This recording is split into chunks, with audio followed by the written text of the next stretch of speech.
Bonjour à tous, bienvenue dans ce premier numéro du MAG du Golf International de Pont-Royal, votre nouveau rendez-vous consacré à l'actualité du seul parcours dessiné en France par Severiano Ballesteros.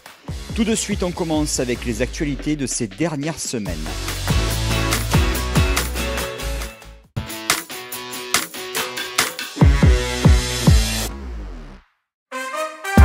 Une étape de la Porsche Cup a eu lieu au Golf International de Pont-Royal. Plus d'une centaine de participants ont tenté de se qualifier pour la finale nationale.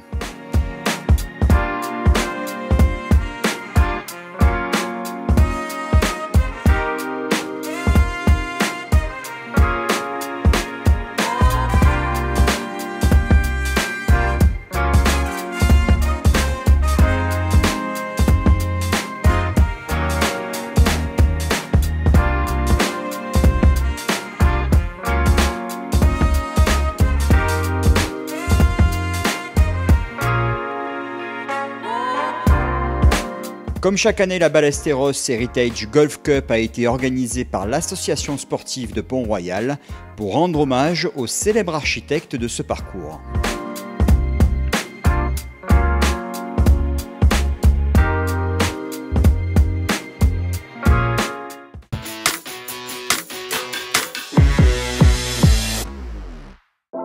De nombreux travaux ont eu lieu sur le parcours pendant l'hiver. On fait un point complet avec Maxime Chabot. Alors, énormément de travaux donc, à partir du mois de février, puisqu'il faut savoir un truc, c'est que au mois de février, et surtout à partir du 20 février, nous avons refait les ponts du 10 et le pont du 11. Donc, les trous étaient fermés, 3 trous étaient fermés. Donc, on s'était dit avant l'hiver, avant décembre, avec Thibaut et Jérôme, qu'il fallait que nous, on puisse réaliser tous nos travaux pendant cette période-là. Donc, c'est ce que nous avons réussi à faire, c'est-à-dire du 20 février jusqu'au début mars, puisqu'à partir du 6 mars, nous avons fait l'aération des greens. Alors ça s'est composé d'une façon nette et précise. On avait fait un planning sur lequel on s'est tenu. Les premiers grands travaux ont été tous les lagages du trou numéro 10, à droite, à gauche et en fond de green, ainsi que les lagages d'autres arbres derrière le green du 11, de façon à ce qu'on ait une vue sur les belles alpilles. Et on a aussi élagué le chêne en hauteur uniquement pour le franchissement du ravin du 12. Donc ça, c'était quelque chose de très important puisque ça a mobilisé une entreprise extérieure ainsi qu'une grosse partie de l'équipe avec notre broyeur et tout. Donc, tout ça s'est très bien déroulé. En même temps, une deuxième phase, deux autres phases étaient prévues à être réalisées. C'était la réfection du bunker du 10 ainsi que l'enrochement des départs du 4 et du 12. Donc nous avons tenu nos délais, nous avons fait tout ça et je pense que le résultat est visible et va plaire à nos amis golfeurs. Juste un petit truc, c'est que après, donc pendant que nous faisons l'aération, une partie de l'équipe, parce que nous sommes que 9, une partie de l'équipe, donc la moitié de l'équipe, faisait le plaquage des départs. Et tout s'est très bien déroulé. Alors, on ne pouvait pas prendre le risque de faire ces ponts. D'abord, c'est un métier complètement à part, puisque c'est du bois. Puis il faut une garantie, il faut quand même, il y a des assurances.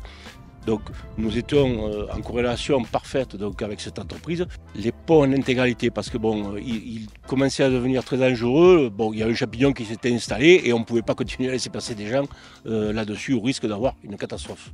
Il a fallu reprendre toute la mise en forme du bunker. Donc ça, on l'avait tracé avec Jérôme et Thibaut par rapport au plan que j'ai en bas. Et puis ensuite, on a relié les drains, on a surtout fait des plus perdus parce qu'on s'aperçoit que au plus on avance dans le temps, au plus le climat change et on a des gros orages. Et donc, de façon à éviter d'avoir trop d'eau dans les bunkers, on fait des plus perdus maintenant. Et ça marche très bien. Donc, le plus perdu, tout simplement, c'est un trou. On fait un grand trou au fond du bunker, on le remplit de gros cailloux, on finit par des petits graviers. Et tout ça relié à un drain, donc ça s'évacue. Donc le gros trou absorbe toute l'eau de la pluie qui est tombée dans la nuit.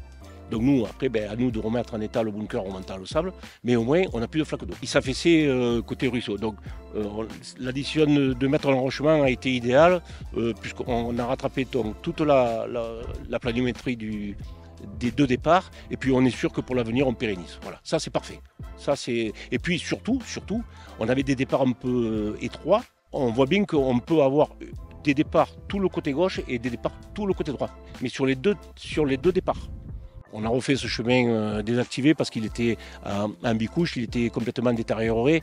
Il commençait à y avoir des trous, des nids de boules, et puis c'était pas très joli. Alors que c'est le chemin de carte du 18, donc on est devant notre clubhouse, donc on est en train de tout améliorer. Donc ça, il fallait absolument le faire. Mais je pense que ça, on le doit déjà à une personne qui est passionnée de golf, c'est à Jérôme Leroy, parce qu'il a une vision du parcours, de l'entretien du parcours, et de redonner la vie de ses vies. Et ça, c'est important. Et ce qui est bien aussi, c'est que Thibaut suit. Franchement, j'ai une équipe extraordinaire. De A à Z. Tout le monde se comprend, tout est parfait.